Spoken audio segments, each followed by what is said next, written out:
Assalamualaikum warahmatullahi wabarakatuh. Alhamdulillah alladzi hadana li hadza wa ma kunna linahtadiya laula an hadanallah. Allahumma shalli ala Muhammad wa ala ali Muhammad.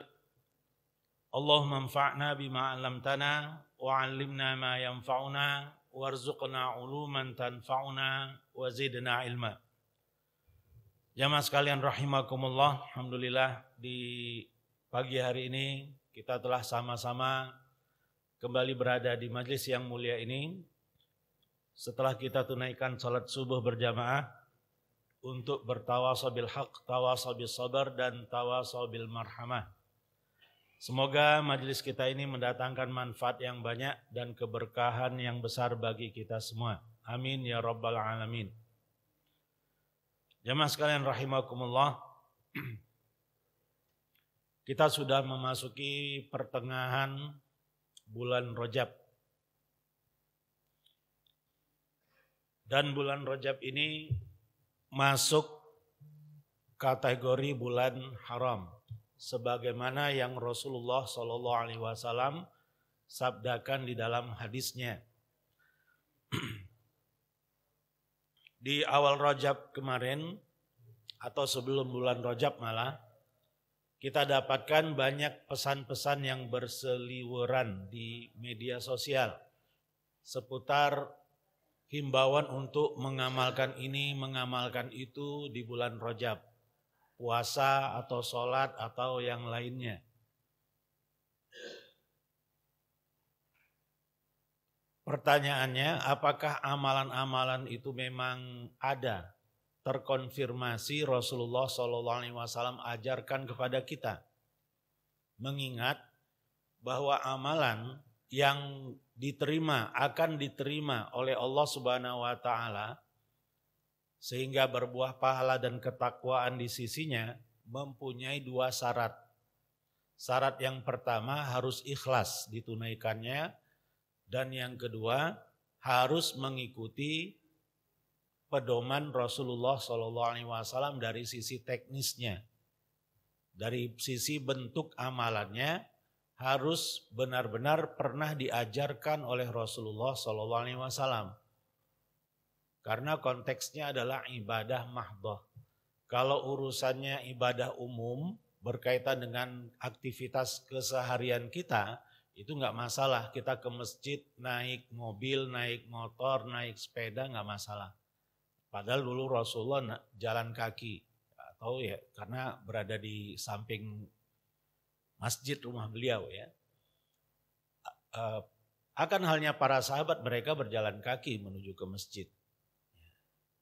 Sekarang kita naik motor, nah itu karena berkaitan dengan urusan aktivitas keseharian, itu enggak masalah kita lakukan kreasi-kreasi baru di dalamnya. Tapi dalam urusan ibadah khassah, dalam urusan ibadah mahdhah atau ibadah tulen, ada aturan mainnya. Disitulah berlaku syarat ikhlas dan ittiba. La ilaha illallah itu ikhlasnya. Muhammadur Rasulullah itu ittiba'nya. Muhammad adalah utusan Allah. Utusan Allah untuk apa? Untuk mengajarkan kita teknis berla ilaha illallah.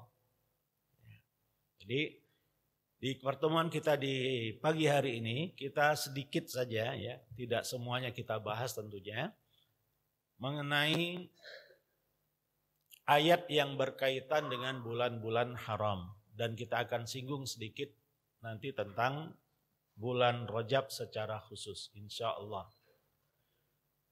Temanya agak saya rubah sedikit, menjurus kepada perbuatan zalim terhadap diri sendiri, karena poin inilah yang ada di dalam ayat 36 surat At-Taubah yang berkaitan dengan bulan-bulan haram. Tidak menzalimi diri di bulan haram. A'udzu billahi minasyaitonir rajim. Inna iddatasy syuhuri 'indallahi 12 syahran fi kitabillah. Sesungguhnya bilangan bulan-bulan itu di sisi Allah ada 12 bulan. Jadi angka 12 bulan ini sudah ada di Lauhul Mahfuz. Lauhul Mahfuz, catatan Allah yang terjaga, sudah selesai 50.000 tahun sebelum Allah menciptakan bumi. Dan bumi adalah ciptaan Allah yang pertama di alam semesta ini. Setelah itu baru diciptakan matahari, planet-planet, dan seterusnya. Baru kemudian diciptakan penghuninya, dan seterusnya. Jadi catatan Allah yang terjaga di dalam hadis disebutkan sudah fix 50.000 tahun sebelum Allah menciptakan bumi. Jadi sudah lama sekali. Angka 12 bulan ini sudah lama sekali. Orang-orang barat dulunya mencanangkan 1 tahun 10 bulan. Bukan 12 bulan. Terakhir baru mereka anulir. Ya, mereka ralat menjadi 12 bulan. Tetapi namanya belum dirubah. Ya, Desember seharusnya bulan ke-10. Oktober seharusnya bulan ke-8 bukan bulan ke-10. Kan okta, ya. Okta, dasa, sapta, September. September seharusnya bulan ke-7. Itulah bukti bahwa orang-orang barat sudah mencanangkan 1 tahun 10 bulan. Tapi pada akhirnya mereka meralatnya menjadi 12 bulan. Sedangkan kita sejak awal, bukan kita ya, Allah Subhanahu wa Ta'ala yang menciptakan alam semesta ini sudah mencanangkan 1 tahun itu terdiri dari 12 bulan. Jadi angka 12 bulan itu ada di dalam Al-Quran. Kita lanjutkan. Fi kitabillah, dalam ketetapan Allah di Lauhul Mahfuz. Yauma khalaqas samawati wal ard. Ketika Allah menciptakan langit dan bumi. Minha arba'atun hurum. Di antara 12 bulan itu ada arba'ah, 4 bulan yang hurum. Jamak dari haram, suci. Jadi al-masjidul haram artinya masjid suci. Tanah haram artinya tanah suci. Di antara 12 bulan yang Allah sudah tetapkan itu, Allah juga menetapkan ada 4 bulan suci. Jadi 4 bulan suci ini Allah yang menetapkannya. Bukan Rasulullah SAW apalagi para ulama, bukan. Jadi sejak awal Allah lah yang sudah menetapkan 4 bulan suci ini. Kalau Allah sudah tetapkan 4 bulan suci ini, pasti ada hal-hal yang berlaku pada 4 bulan suci ini. Kalau ternyata sama saja dengan bulan-bulan lainnya, ya untuk apa ditetapkan sebagai bulan suci? Kesucian bulan-bulan yang 4 ini populer di zaman jahiliyah. Jadi 12 bulan itu sudah ada sejak sebelum Rasulullah SAW diutus, itu sudah ada 12 bulan itu. Itu diamalkan oleh orang-orang Arab jahiliyah.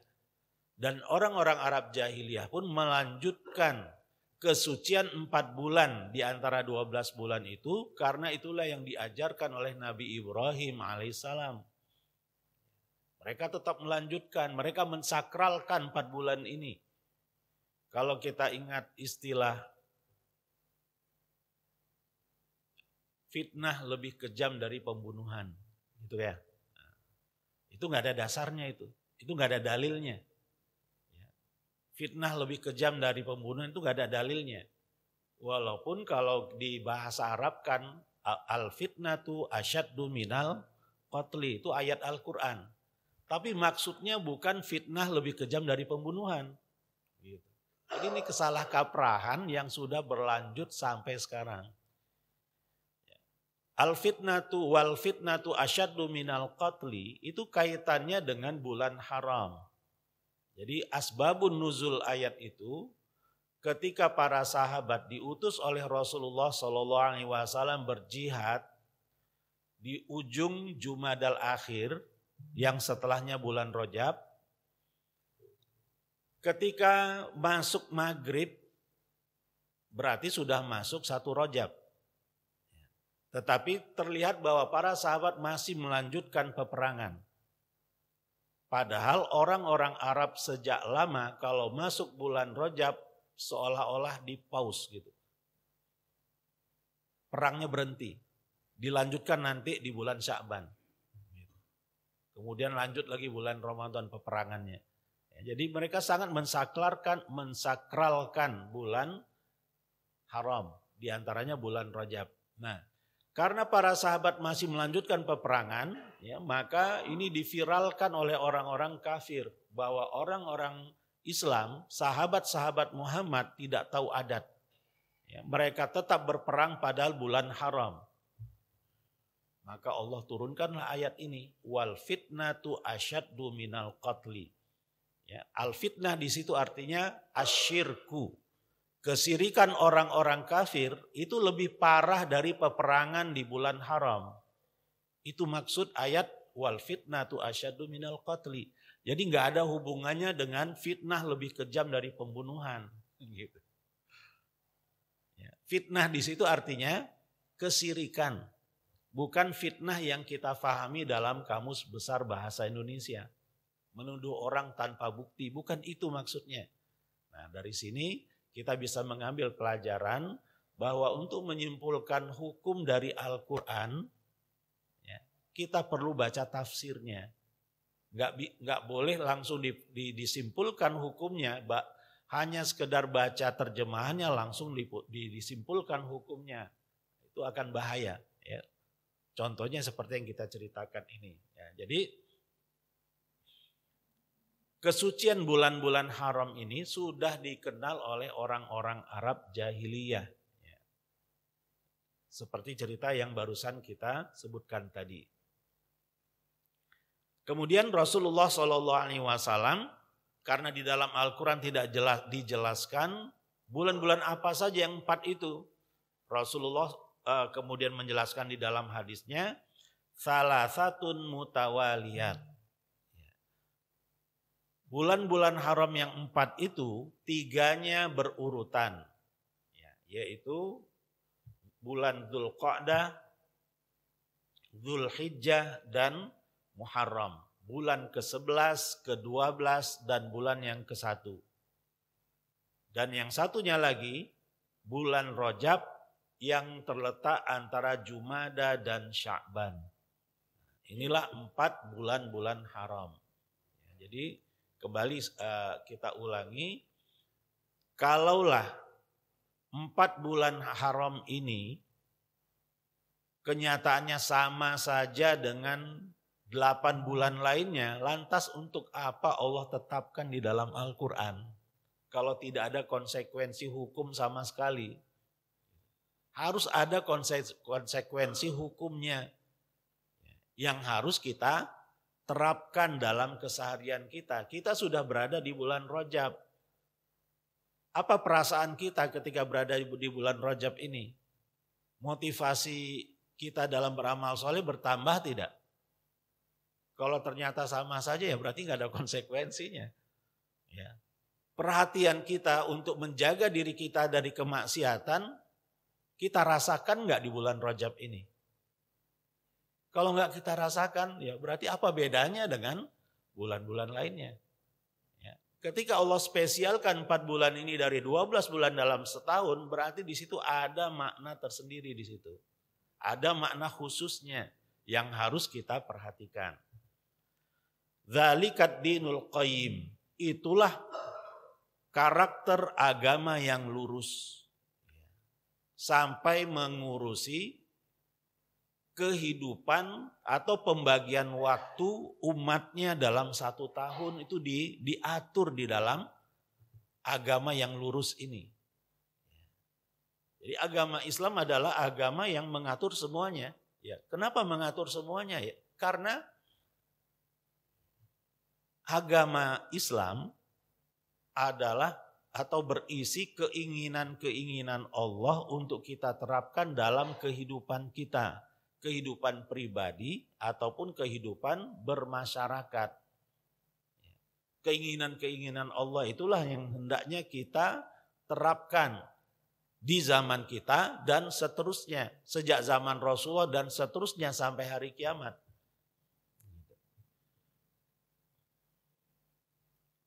Fala tadlimu fihinna anfusakum. Ini yang mungkin akan kita lebih banyak bahas di pagi hari ini. Maka janganlah kalian menzalimi diri sendiri di bulan-bulan tersebut. Kalau kata Ibnu Abbas radhiyallahu anhuma, bukan di 4 bulan saja, tetapi di seluruh 12 bulan dalam setahun kita tidak boleh, kita harus membatasi diri kita, jangan sampai kita bermaksiat kepada Allah. Menzalimi diri sendiri artinya bermaksiat kepada Allah Subhanahu wa taala. Khususnya di 4 bulan haram. Ya, di sepanjang tahun hendaknya kita jangan gampang-gampang bermaksiat kepada Allah. Lebih khususnya lagi di 4 bulan haram. Fala tadlimu fihinna anfusakum. Wa qatilul musyrikina kafatan kama yuqatilunakum kaffah. Dan perangilah orang-orang musyrik itu secara menyeluruh sebagaimana mereka memerangi kalian secara menyeluruh. Ya. Jadi kalau kita tidak melawan serangan orang-orang musyrik yang akan memerangi kita secara fisik ataupun secara ideologi. Sementara kita sudah tahu apa yang Allah ajarkan kepada kita. Yang paling utama adalah menegakkan syariatnya. Itu merupakan misi kita turun-temurun sejak zaman Rasulullah itu sudah tegak. Ya, zaman Khulafaur Rasyidin sudah tegak, tapi kemudian melemah. Ini sangat lemah di zaman kita. Dan Rasulullah SAW sudah menjamin bahwa pada akhirnya nanti di akhir zaman kembali syariat Allah ini tegak di muka bumi. Islam menjadi kekuatan utama di muka bumi. Ya, di penghujung zaman. Di dunia ini hanya ada kekuatan, kata Rasulullah SAW. Kesimpulan dari sabda Rasulullah SAW, yaitu kekuatan Islam dan kekuatan Yahudi. Itu sudah wahyu gitu ya. Satu informasi yang Rasulullah SAW sampaikan kepada kita yang sumbernya dari langit. Allah sudah mengatur seluruh kehidupan kita ini sejak diciptakan sampai kiamat itu sudah ada di Lauhul Mahfuz. Ya, tanggal berapa, jam berapa itu sudah ada di Lauhul Mahfuz. Dan di antara bocorannya sebelum kiamat yang sesungguhnya terjadi ada tanda-tandanya. Nah, di antara tanda-tandanya syariat Allah akan tegak kembali. Umat Islam kembali akan dipimpin oleh satu orang pemimpin yang diakui oleh seluruh umat Islam di muka bumi ini. Yang diistilahkan dengan khalifah. Ya. Itu kata Rasulullah SAW. Jadi kita tidak boleh menolak istilah khilafah atau khalifah. Enggak boleh, karena itu hadisnya sahih. Menolak satu hadis sahih saja sudah cukup untuk menggugurkan syahadat kita, kata para ulama. Ini kaitannya dengan akidah. Sebagaimana kalau kita menolak satu ayat saja di dalam Al-Quran, gugur syahadat kita. Min nawaqidis syahadatain. Ya. Jadi urusan peperangan antara muslim dan kafir ini urusan yang terus berlanjut. Bisa secara fisik, bisa secara ideologi. Nah sekarang ini lebih banyaknya secara ideologi. Ya, yang gak kerasa kita. Ya, sebagian kita ya nyaman-nyaman saja dengan peperangan ini gitu. atau tidak merasa bahwasanya kita sedang berperang dengan mereka. Kita sedang bertahan saja, nggak pernah menyerang. Sebagian kita larut dengan virus-virus yang berasal dari mereka. Mereka menyebarkan virus ya, kepada kita, keluarga kita, dan generasi kita, tapi kebanyakan kita nggak merasa bahwa itu virus. Justru menikmati virus-virus itu. Itu perang ideologi, ghazwul fikri, ya, perang pemikiran. Di sebagian dunia Islam, di sebagian negara Islam, perang fisik itu terjadi. Ya. Di Gaza nggak pernah berhenti itu bom, ya, dikirim dari Israel ya, ke Gaza. Ya. Tetapi karena virus-virus itu masih menjangkiti umat Islam, sebagian besar umat Islam nggak merasa bahwa ya itu kan urusan Gaza itu urusan Palestina, itu bukan urusan kita. Ya, kita punya urusan sendiri yang mungkin sama peliknya dengan mereka. Ya urus sajalah diri sendiri, gitu kan. Itu yang dirasakan oleh sebagian besar umat Islam. Padahal Allah mengajarkan, Rasulullah SAW mengajarkan sebaliknya, ya, bahwa umat Islam itu seharusnya seperti satu jasad. Kalau sebagian anggota tubuh sakit, yang lainnya ikut merasakan. Kuku, kaki, jempol kaki gitu ya, copot gitu ya. Itu bukan hanya kaki aja yang merasakan. Mata pun gak bisa terpejam, kepala pun jadi pusing, badan pun jadi meriang. Itu kata Rasulullah, kal jasadil wahid. Seharusnya umat Islam itu seperti satu tubuh. Ya. Idza shtaka minhu udhun, kalau ada anggota tubuh yang merasa yang mengerang kesakitan, tada'a sairul jasadi bis-sahri wal humma. Seluruh jasad pun merasa meriang dan mata pun tidak bisa terpejam, tidak bisa tertidur. Seharusnya seperti itu kita. Kenyataannya kan tidak. Ya. Di Cina, di Uighur, itu sampai sekarang nggak kelar-kelar kezaliman yang dilakukan oleh Cina kan. Tetapi apa reaksi umat Islam? Sebagian kecil yang bereaksi, sebagian besarnya itu urusan mereka, bukan urusan kita. Seharusnya bukan seperti itu. Tidak seperti itu. Inilah sebagian virus yang sudah menjangkiti kita dan generasi umat Islam. Tidak merasa bahwa Muslim-Muslim di wilayah di belahan dunia yang lain itu sebagai saudaranya, itu enggak merasa. Padahal dia membaca ayat innamal mu'minuna ikhwah, sesungguhnya orang-orang yang beriman itu saling bersaudara. Allah yang menegaskan itu. Ya, persaudaraan yang paling kuat itu adalah persaudaraan yang dilandasi dengan keimanan, bukan dengan nasab. Kalau ada saudara nasab kita yang bukan Muslim, saudara Muslim kita lebih dekat dengan kita dibanding saudara kita yang senasab itu. Itu yang terjadi di perang Badar. Ya. Seorang kakak membunuh adiknya sendiri di perang Badar. Karena sang kakak Muslim, adiknya kafir. Ya. Seorang ayah membunuh anaknya sendiri di perang Badar. Karena ayahnya Muslim, anaknya kafir. Ya. Jadi hubungan akidah, keimanan itu lebih kuat, lebih kental dibanding hubungan nasab menurut Al-Quran.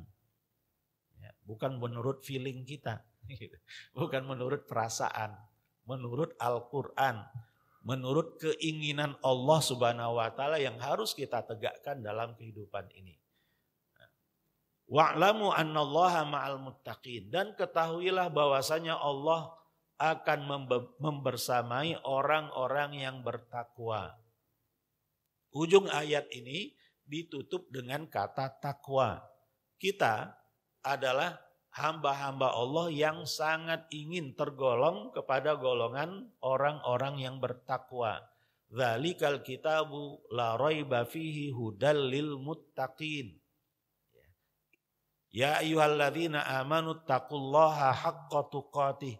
Jadi perintah takwa adalah perintah utama ya, di dalam Al-Quran. Misi hidup kita ini berkaitan dengan pemenuhan terhadap aturan-aturan Allah dalam kehidupan, perintah dan larangan. Agar kita penuhi semaksimal mungkin. Karena derajat kita kelak di akhirat, di kehidupan berikutnya, sangat tergantung kepada nilai kepatuhan kita di dunia terhadap aturan-aturan Allah itu. Inna akramakum indallahi atqakum. Sesungguhnya orang yang paling mulia di antara kalian adalah yang paling tinggi nilai takwanya, nilai kepatuhannya terhadap aturan-aturan Allah dalam kehidupan.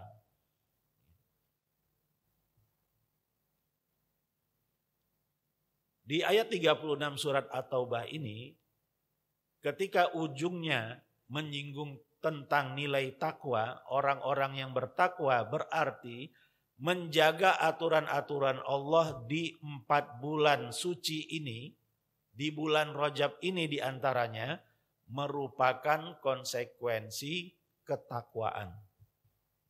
Di antara aturan yang harus kita penuhi adalah aturan-aturan Allah di bulan-bulan haram, di bulan-bulan suci. Yang tampak di dalam ayat ini, yang harus kita penuhi adalah fala tazlimu fihinna anfusakum. Ya. Jadi ini yang eksplisit di dalam ayat ini. Apa yang harus kita lakukan di bulan-bulan haram ini? Fala tazlimu fihinna anfusakum. Jangan sampai kalian menzalimi diri di bulan-bulan suci itu dengan bermaksiat kepada Allah Subhanahu wa taala. Jadi khusus di bulan-bulan suci kita jaga diri kita, jangan sampai kita bermaksiat. Ya. Kalaupun nggak sengaja kita bermaksiat, langsung dibarengi dan istighfar dan taubat. Istighfar dan taubat adalah bagian dari ketaatan. Ya, jadi subhanallah ya, sedikit renungan bagi kita semua. Salahnya kita adalah peluang bagi kita untuk beramal soleh. Itu hanya ada di dalam syariat Islam. Gara-gara kita bersalah, kita istighfar, taubat, memperbaiki diri. Istighfar dan taubat adalah perintah Allah. Melaksanakan perintah Allah akan mendatangkan pahala bagi kita. Padahal sebelumnya barusan saja kita bermaksiat, berdosa kepada Allah. Gara-gara berdosa, kita sadar dan istighfar dan taubat. Dosanya dihapuskan, dengan istighfar dan taubat kita mendapatkan pahala, subhanallah. Ya, ajaran ini enggak ada dalam syariat-syariat sebelum syariat Nabi Muhammad SAW. Dalam syariat Nabi Musa enggak ada istilah istighfar dan taubat. Ya. Karena mukjizatnya udah kebanyakan gitu. Ya. Fasilitas mukjizat, keanehan-keanehan itu sudah Allah turunkan. Ya. Sehingga kalau masih ada yang ngeyel, itu enggak ada istilah istighfar dan taubat. Kalau bersalah, anggota tubuh yang bersalah itu yang langsung dihukum. Kalau mata yang bersalah dicongkel matanya. Jadi sadis ya. Tangannya yang salah, tangannya dipotong. Padahal bukan karena mencuri. Ya, jadi sadis dalam syariat Nabi Musa alaihissalam. Ya, itu sebandinglah dengan fasilitas mukjizat yang Allah Subhanahu wa taala sudah pernah turunkan kepada mereka.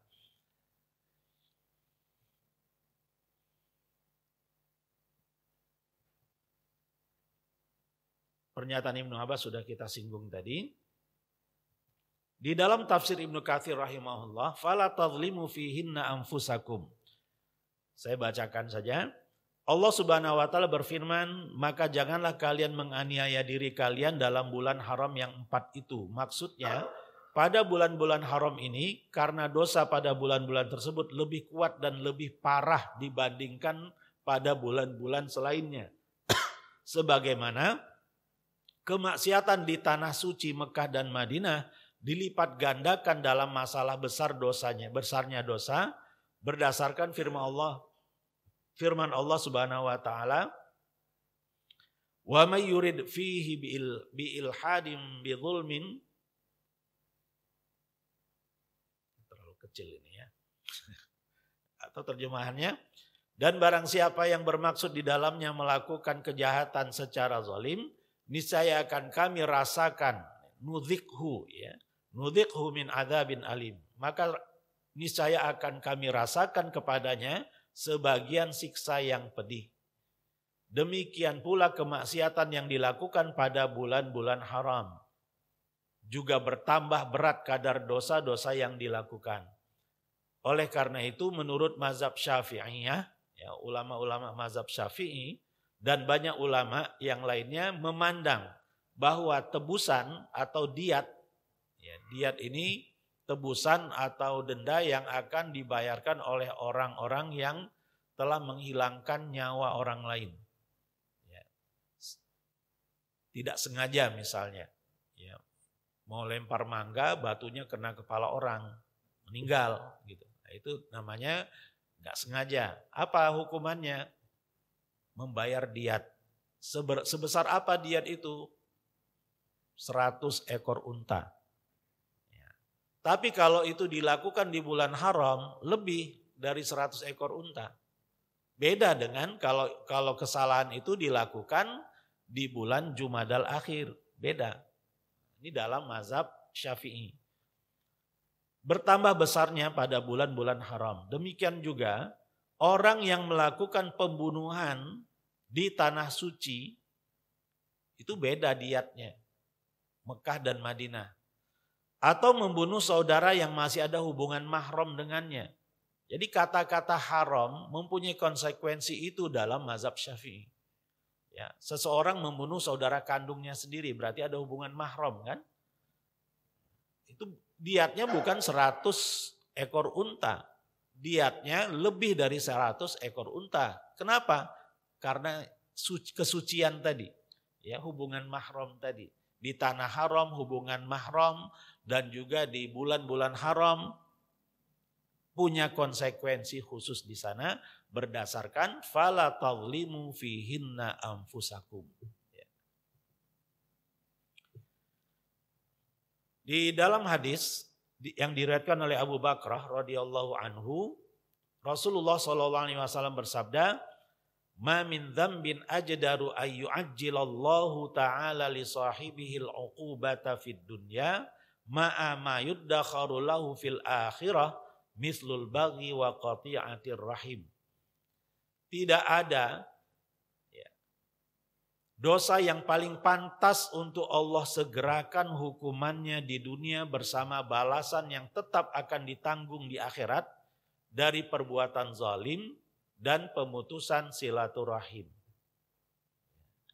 Jadi dua dosa ini yang harus kita jaga.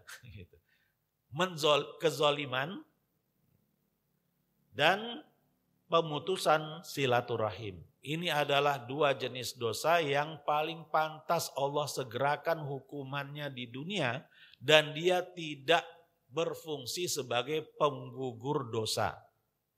Biasanya kalau Allah sudah turunkan hukumannya, ya sudah di akhirat nggak dibahas lagi.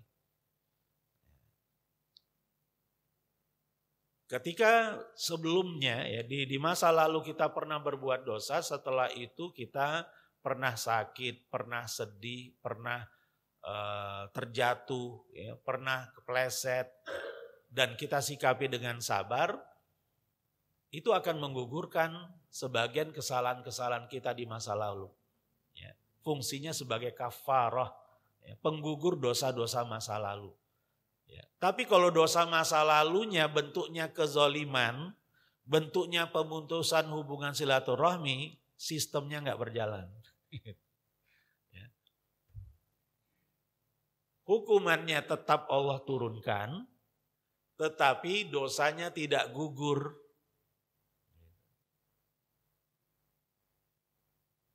Inilah bahaya al-baghyu, az-zulmu, perbuatan zalim. Dia nggak bisa diselesaikan dengan istighfar dan taubat. Nah, dengan demikian kezaliman itu ada beberapa jenisnya.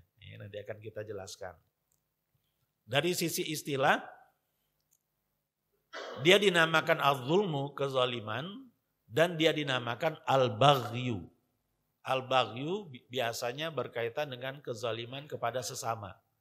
Kalau zalim, az-zulmu bisa berkaitan dengan sesama, bisa berkaitan dengan hak-hak Allah saja. Apa hukuman yang Allah akan segerakan bagi pelaku kezaliman itu di dunia? Jangan dikira hukuman itu hanya berkaitan dengan fisik. Ya, musibah misalnya, ya, orang yang menzalimi orang lain itu tiba-tiba sakit. Tiba-tiba hartanya hilang, motornya hilang, gitu. Ya. Atau yang biasa kita cerna itu sebagai musibah, sebagai bencana. Gak harus seperti itu. Ya. Kata Imam Ibnu Qayyim rahimahullah, ya, uqubah, ya, hukuman yang Allah akan berikan kepada hamba-hambanya atau manusia yang jauh dari aturannya, yang melanggar aturannya banyak sekali. Di antaranya qillatut taufiq. Taufik Allah itu akan dibatasi untuk diberikan kepada dirinya. Kita kalau tidak dapat taufik dari Allah, nggak mungkin kita bisa hadir di masjid ini. Kalau Allah tidak memberi taufik kepada kita, nggak mungkin kita menjadi muslim atau keislaman kita ini baik, nggak mungkin. Kita bisa menjadi baik semata-mata karena taufik dari Allah. Ya. Karena banyak orang yang lebih ngerti dibanding kita, tetapi dia nggak dapat taufik. Ya. Mungkin banyak yang pagi ini ingin ke masjid itu banyak sebenarnya, tapi kenyataannya mereka nggak sanggup ke masjid. Itu fenomena taufik. Jadi seseorang bisa melakukan kebaikan, bisa menerapkan kebaikan-kebaikan itu semata-mata karena taufik dari Allah. Di antara fenomena orang yang sedang dihukum oleh Allah Subhanahu wa taala karena kesalahannya adalah qillatut taufik. Akan terbatas taufik Allah berpihak kepada dirinya, mengarah kepada dirinya, menjadikan dia itu malas beribadah. Atau malah nauzubillah meninggalkan sholat wajib. Itu gara-gara qillatut taufik. Wa fasadur ra'yi. Pendapat-pendapatnya menjadi rusak gitu. Menyimpang. Ketika ditanyakan pendapatnya dalam satu masalah, itu pendapatnya nyimpang gitu. Apa misalnya? Ya, pendapat-pendapat yang nyeleneh itu apa misalnya? Oh, jilbab itu tidak wajib. Jilbab itu hanya ada di zaman Rasulullah. Itu misalnya ya. Jadi orang-orang liberal itu ya itu hukuman Allah itu. Fasadur ra'yi. Ya, jadi logikanya itu udah menyimpang gitu dari ajaran Allah Subhanahu wa taala. Wa khafa'ul haqqi. Dan kebenaran itu tersamar bagi dia. Dia nggak bisa mendeteksi bahwa itu ini benar, ini salah, ini hak, ini batil. Agak susah dia untuk mendeteksinya. Kita pun kadang-kadang menjadi heran, ini orang muslim atau bukan? Karena pemikirannya nyeleneh sekali. Wa fasadul qalbi. Hatinya menjadi rusak. Wa khumuludz dzikri. Ya. Ingatannya menjadi lemah, wa idha'atul waqti, ya, suka menyia-nyiakan waktu, ya, dan seterusnya. Jadi enggak harus hukuman Allah yang akan ditimpakan kepada hamba-hambanya itu dalam bentuk bencana, enggak harus. Ya. Kalau bencana itu justru bisa positif. Ya. Berapa banyak orang yang karena bencana dia insaf. Ya kan? Gara-gara bencana dia rajin ke masjid. Itu kan positif berarti. Ya. Bencananya bisa menggugurkan sebagian dosa.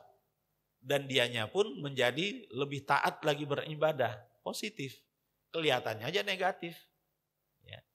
Orang-orang yang meregang nyawa karena COVID, karena bencana COVID-19.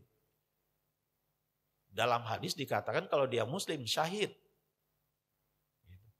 Itu berarti rahmat, bukan bencana. Bukan hukuman. Jadi seringkali kita atau manusia ini atau umat Islam ini salah dalam memaknai bencana gitu. Ya. Dikira bencana itu merupakan amarah Allah terhadap manusia, bisa jadi, tetapi nggak harus. Ya. Bencana-bencana itu Allah turunkan kadangkala untuk mengangkat derajat korbannya di sisinya. Orang yang mati syahid kan mati itu, berdarah-darah, terluka, bisa jadi kepalanya terpisah dari tubuhnya, sadis. Tetapi di akhirat dia mendapatkan derajat yang sangat tinggi. Yang lain-lainnya masih menunggu bangkitnya kiamat untuk bisa masuk surga, dia sejak meregang nyawa bisa langsung menikmati surga itu. Pas gitu. Gak ada pertanyaan di alam barzakh itu gak ada. Pas. Ya. Di dunianya sadis. Ya. Kematiannya itu sadis banget. Tetapi di akhiratnya, di alam barzakhnya, dia gak melewati alam barzakh, dia langsung pas masuk surga.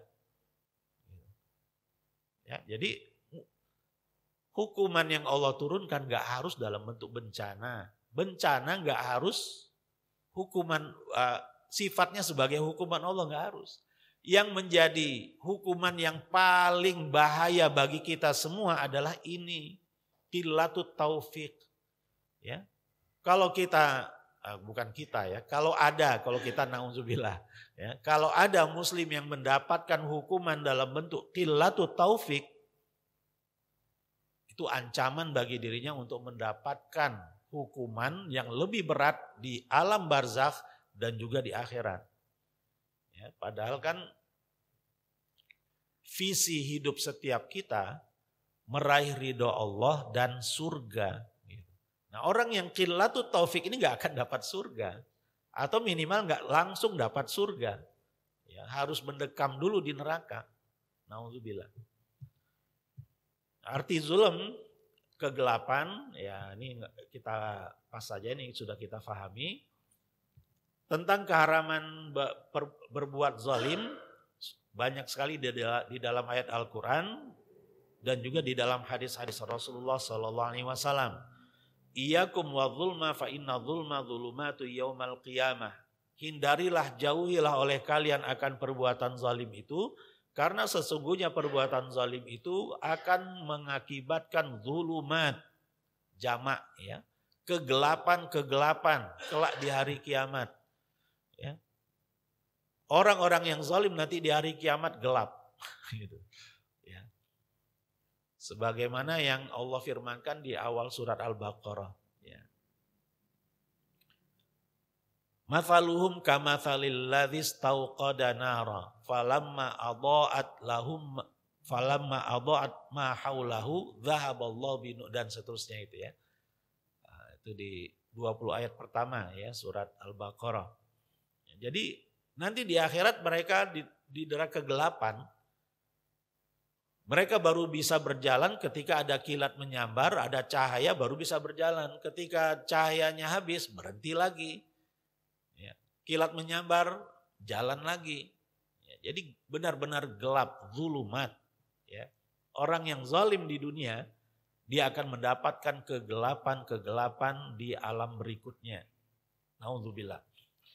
Kemudian di hadis qudsi Allah Subhanahu wa taala menekankan, ya ibadi wahai hamba-hambaku, inni haramtu dzulma ala nafsi.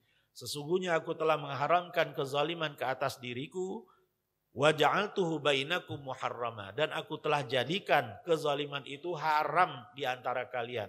Fala tadzalamu. Maka janganlah kalian saling menzalimi. Kalau ancaman ke atas pelaku kezaliman, ya ini sekilas tadi sudah kita ulas. Dan supaya kezaliman itu tidak menggejala, Rasulullah SAW memerintahkan kita untuk mengingkari kemungkaran dengan wewenang kekuatan yang kita miliki. Biyadihi. Kalau tidak mampu, bilisanihi. Kalau tidak mampu, biqalbihi. Wadzalika at'aful iman. Ya, jadi kita tidak boleh masa bodoh terhadap kezaliman yang terjadi. Yang kita dengar, yang kita lihat, yang kita rasa. Minimal kita merasa tidak nyaman dan berkomentar di dalam hati. Ini enggak benar ini. Ini enggak boleh seperti ini. Ini zalim ini. Itu minimal dalam hati. Ya, kalau dalam hati pun tidak terdetik, ya berarti yang selemah-lemah iman itu pun tidak bersemayam di dalam dada seorang muslim. Ya, jadi kita harus wajib mengingkari kemungkaran itu. Ya, levelnya ada 3, tergantung kapasitas kita masing-masing. Ya. Dan Ali radhiyallahu anhu mengatakan, hina sakata ahlul haqqi anil batil, tawahhama ahlul batil annahum ala haqq. Ya. Kalau orang-orang yang tahu kebenaran mendiamkan kebatilan, pada suatu saat nanti orang-orang yang biasa melakukan kebatilan itu akan merasa bahwa dia benar. Karena nggak ada yang menegur.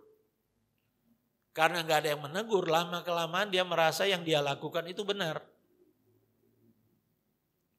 Trotoar itu untuk pejalan kaki. Ya. Tetapi ketika ada yang buka lapak di situ, nggak ada yang menegur, lama-lama dia taruh kursi di situ. Nggak ada juga yang menegur. Lama-lama dia bangun bangunan yang semi permanen di situ, nggak ada juga yang menegur. Dan akhirnya permanen. Setelah dilakukan permanen, banjir, akhirnya dia digusur. Dia yang paling marah kalau digusur. Kesalahannya ada pada kita yang mendiamkan kemungkaran. Ya, gitu. Jadi sejak awal kemungkaran itu terjadi hendaknya ditegur. Ya, jangan dibiarkan, jangan dianggap remeh. Karena itu menjadi penyakit nantinya. Ya. Orang yang bersalah, bisa jadi dia nggak tahu itu salah, gitu ya. Dia nggak tahu dia melanggar tuh nggak tahu, bisa jadi gitu.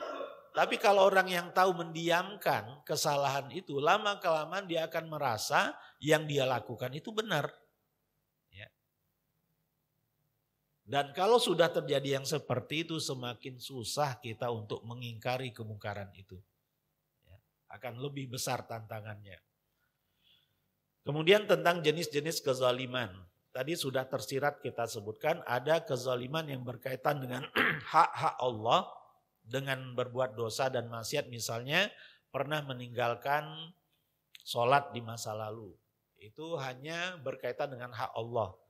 Tidak ada manusia manapun yang dirugikan karena seseorang meninggalkan sholat. Itu namanya zolamu anfusahum. Fala tadlimu fihinna anfusakum secara khusus, itu artinya bermaksiat kepada Allah tanpa merugikan siapapun dari kalangan manusia. Jenis yang kedua, menzalimi orang lain dengan menyia-nyiakan, melanggar, mengambil atau tidak menunaikan hak orang lain. Atau bahasa Arabnya menzolamu ghairahum. Gitu. Ya. Ada zolamu anfusahum, ada zolamu ghairahum. Ada yang menzalimi diri sendiri dan ada menzalimi orang lain. Ya, yang lebih berbahaya adalah menzalimi orang lain. Kalau menzalimi diri sendiri dengan bermaksiat kepada Allah, bisa diselesaikan hanya dengan istighfar dan taubat. Dan Allah Maha menerima taubat. Ya, tidak ada kesalahan yang terlalu besar di hadapan Allah, karena Allah Maha besar. Ya, semuanya kecil. Gampang bagi Allah untuk memaafkan, mengampuni dosa yang paling besar yang ada di muka bumi ini, gampang bagi Allah.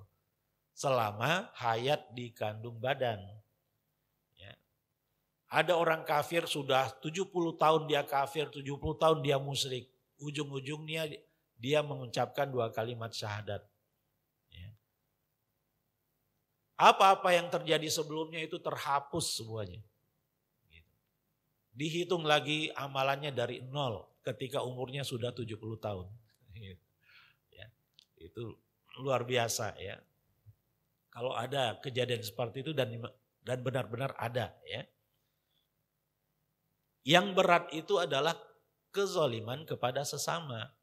Gak bisa diselesaikan dengan istighfar dan taubat. Harus raddul madzalim dulu. Mengembalikan kezaliman itu, minta maaf kalau menyakiti hati dan atau fisik orang lain, minta maaf. Ya. Kalau menyakiti fisik atau orang lain, kalau menyakiti fisik orang lain dan syariat Islam tegak dia ingin membalas, ya harus rela, harus ikhlas untuk menerima hukum balas. Ya. Mata harus diganti dengan mata, hidung dengan hidung, kuping dengan kuping, nyawa pun harus bayar nyawa gitu. Ya.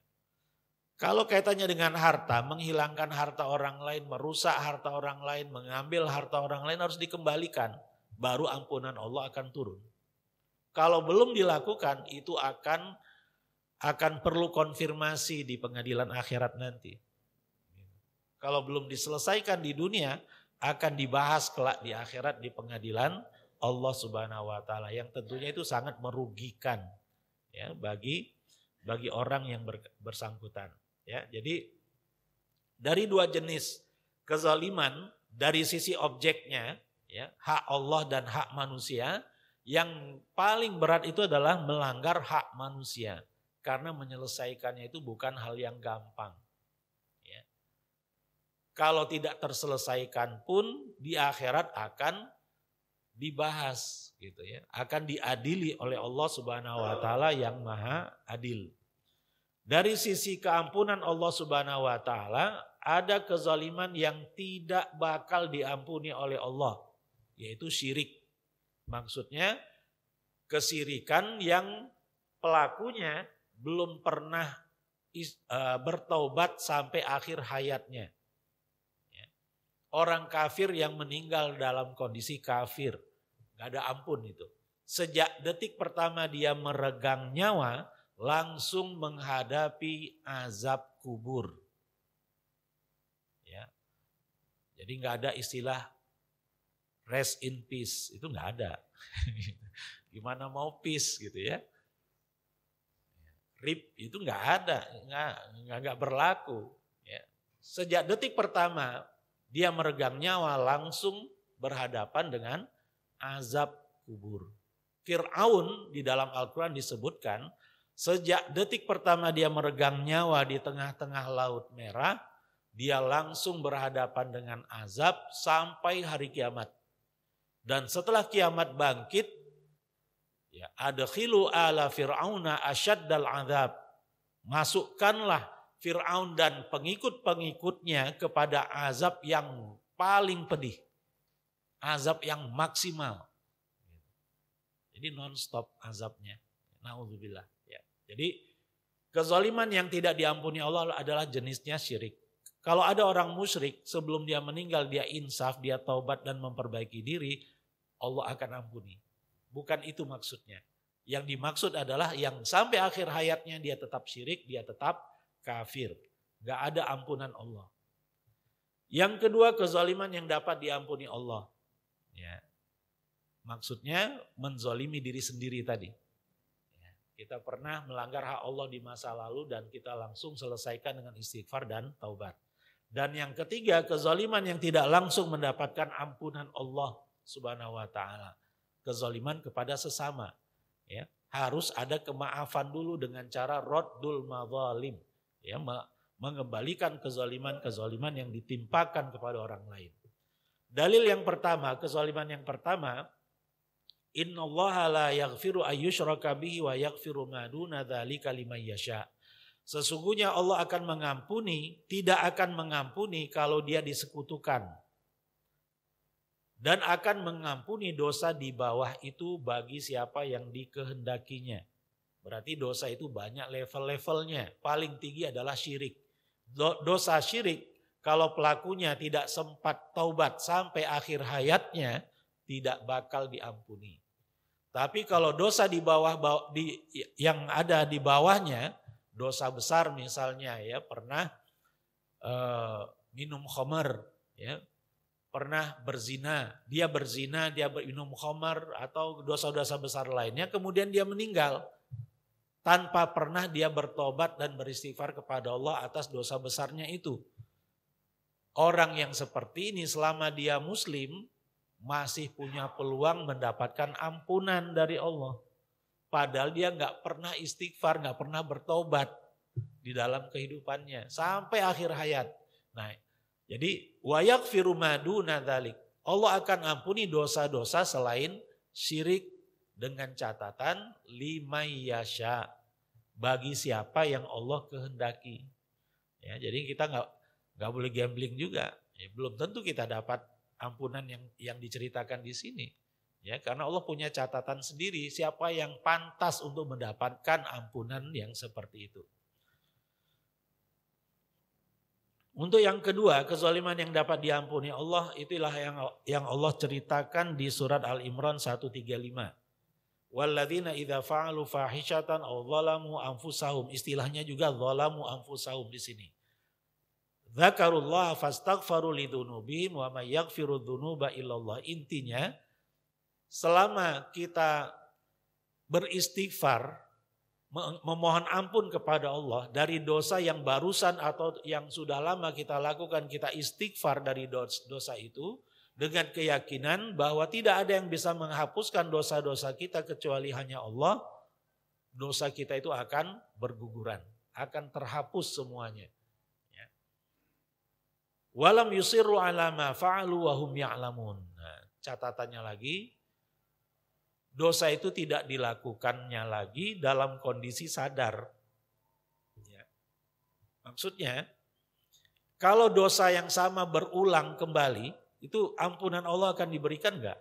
Hari ini dia istighfar, insaf kan? 2 hari kemudian dia lakukan lagi dosa yang sama, istighfar lagi. Kemudian setelah itu insaf, baik lagi. Setelah 1 minggu dia ulangi lagi dosa yang sama, istighfar lagi, taubat lagi. Nah, yang seperti itu kira-kira diampuni enggak? Iya, taubat kumat itu. Nah, itu diampuni enggak? Diampuni. Walaupun sampai 70 kali dia ulang-ulang kesalahan yang sama, asalkan dia barengi dengan istighfar dan taubat, itu diampuni. Asalkan walam yusirru ala ma fa'alu wa hum ya'lamun. Enggak direkayasa. Ya enggak apa-apa, maksiat dulu lah, nanti kan bisa istighfar. Gitu. Nah, yang itu yang enggak bakal dapat ampunan. Ya, yang terjadi dengan sendirinya, yang mengalir gitu ya, yang gara-gara iman yang lemah ya, atau gara-gara futur akhirnya terjebak dalam kemaksiatan yang sama, kemudian astagfirullah gitu kan, sadar lagi, insaf lagi. Nah, seminggu kemudian terjadi lagi, istighfar lagi, taubat lagi. Nah, kalau yang seperti itu artinya tidak melanggar walam yusirru ala ma fa'alu wa hum ya'lamun, tetap akan diampuni oleh Allah Subhanahu wa taala. Subhanallah, ya. Jadi luar biasa nikmatnya kita menjadi muslim, ya. Dan yang ketiga, kezaliman yang tidak langsung dapat ampunan Allah adalah melanggar hak-hak manusia. Kalau tidak minta maaf, tidak mengembalikan hak orang lain sampai akhir hayat, itu akan dibahas di padang mahsyar. Akan dikonfirmasi, wahai fulan, kezaliman yang menimpa dirimu, kau memaafkan enggak? Oh enak, saya enggak ya Allah, saya menuntut dia karena telah menzalimi saya. Dengan apa itu dibayar? Dengan pahala yang dimiliki oleh seseorang. Ya, jadi dari pahala sholat, pahala puasa, pahala zakat, itu akan diambil semuanya, diambil diambil untuk memenuhi kezaliman yang pernah dilakukan di dunia. Ya, karena belum diselesaikan di dunia, di akhirat akan terjadi penuntutan. Harus dibayar dengan pahala. Bagaimana kalau pahalanya habis, tekor? Ya, dosa orang yang dizolimi akan dilimpahkan kepada dia dan dia pun dicampakkan ke dalam neraka. Ya, jadi dosa yang paling banyak menjerumuskan umat Nabi Muhammad SAW ke dalam neraka adalah kezoliman ke atas sesama. Itu yang paling banyak. Walaupun ada juga yang masuk neraka gara-gara dia melalaikan sholat, ada. Ya, tapi yang paling banyak adalah gara-gara menzolimi sesama. Ya, jadi kita harus pertimbangkan, menzolimi diri sendiri dengan bermaksiat kepada Allah dan menzolimi orang lain, itu lebih berat menzolimi orang lain. Ya. Makanya sholat ya, yang berkaitan dengan hak Allah, yang kalau dilanggar itu istilahnya menzolimi diri sendiri. Kalau kita sudah tegakkan, dia akan berfungsi tanha anil fahsya wal munkar. Ya. Salat adalah hablum minallah. Hablum minallah kalau seksama kita tegakkan akan berakibat baiknya hablum minannas kita. Tanha anil fahsya wal munkar. Dan itulah yang Allah inginkan dari kita. Ya, jadi sholat-sholat yang kita tunaikan bukan hanya sekedar ritual. Harus berbuah pada karakter. Ya, karena Allah nggak butuh sholat kita. Allah nggak butuh puasa kita. Kita mau sholat mau enggak, Allah tetap maha besar. Allah tetap maha kaya. Kitalah yang butuh sholat supaya kita kuat dalam berhadapan dengan sesama manusia. Ya, kita bisa berbuat baik, berakhlakul karimah ketika berhadapan dengan sesama manusia. Tanpa kekuatan sholat kita nggak mampu melakukan itu. Jadi hablum minallah harus berfungsi menjadikan hablum minannas kita menjadi baik.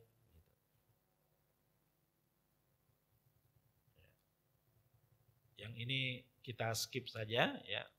Ini judul tersendiri ini ya. Bagaimana cara Allah memperlakukan orang-orang yang zalim. Ini judul tersendiri nantilah insyaallah. Sementara sampai di sini dulu kajian kita di pagi hari ini, semoga bermanfaat. Jadi kesimpulannya di bulan Rajab ini, kezaliman fala tadlimu fihinna anfusakum. Di bulan Rajab, di bulan Zulqa'dah, Zulhijjah, Muharram ya. Karena ini 4 bulan yang Allah khususkan, pasti ada konsekuensi hukumnya. Gitu. Jangan dianggap biasa-biasa saja, sama dengan bulan-bulan lainnya. Kalau sama dengan bulan-bulan lainnya, untuk apa Allah khususkan di sini? Ya, makanya kita lebih perhatikan lagi sikap kita di bulan Rajab ini. Kemaksiatan kita batasi, untuk tidak pernah sama sekali bermaksiat kayaknya nggak mungkin. Ya, kita masih manusia, bukan malaikat. Ya, tinggal dibarengi saja dengan istighfar dan taubat. Dan kemudian ketaatan kita kepada Allah di bulan-bulan haram, khususnya di bulan Rajab ini kita tambah dan kita lebih seksama lagi mengamalkannya. Itulah konsekuensi fala tadlimu fihinna anfusakum. Wallahu a'lam bishawab. Ini saja yang bisa saya sampaikan. Mohon maaf atas segala kekurangan. In ahsantu faminallah wa in asa'tu faminni wa minasyaitan. Wabillahi hidayah wa taufiq wal afu minkum. Wassalamualaikum warahmatullahi wabarakatuh.